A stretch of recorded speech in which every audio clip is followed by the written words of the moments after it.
জীবন বয়স যখন 20 বছরে প্লাস হয়ে যায় তখন আপনাকে অনেক কিছুই হারাতে আপনার খেলাধুলা করার সময় না থাকবে, আপনার ঘোরাঘুরি করার সময় শোন থাকবে মাথায়, চাপ থাকবে ফ্যামিলি, হবে অনেক দূর, কামাতে হবে টাকা, টাকা ছাড়া ওই দুনিয়াতে ভালোবাসে না, বন্ধু বান্ধব না থাকবে, বাড়ি থাকতে হবে অনেক দূর পরদেশের মাটি, না থাকবে আত্মীয় স্বজন, না থাকবে ফ্যামিলি, টাকার পিছে ঘুরতে ঘুরতে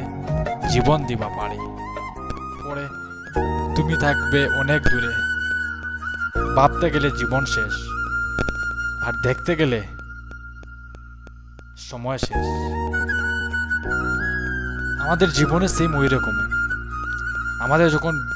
20 বছর প্লাস হয়ে যায় তখন আমাদেরকে অনেক কিছু হারাতে হয়। না থাকে আমাদের আপনজন, না থাকে আমাদের খেলাধুলার বয়স, শুধুই মাথা ভর্তি টেনশন থাকে, বাড়িয়ে ছাড়তে হয়, অনেক আপনজনকে ছাড়তে হয়, সেটা ভালোবাসা হোক বা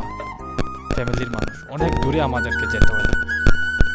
সত্যি মানে একটাই কথা বলতে, 20 বছর হয়ে গেলে, 20 বছর প্লাস হয়ে গেলে কিন্তু আমাদের মানে ছেলেরার জীবন অনেক বদলে যায়, অনেক কিছু হারাতে হয়। 20 থেকে 25 বছরের ভিতরে, এই 5 বছরের ভিতরে আপনার অনেক কিছু করতে পারে, সব কিছু যদি কন্ট্রোল করে সহ্য করে আপনি ঠিক থাকতে পারেন তাহলে আপনার জীবন, নাহলে আপনার জীবন অনেক খারাপ হবে, অনেক খারাপে পরিণত হবে।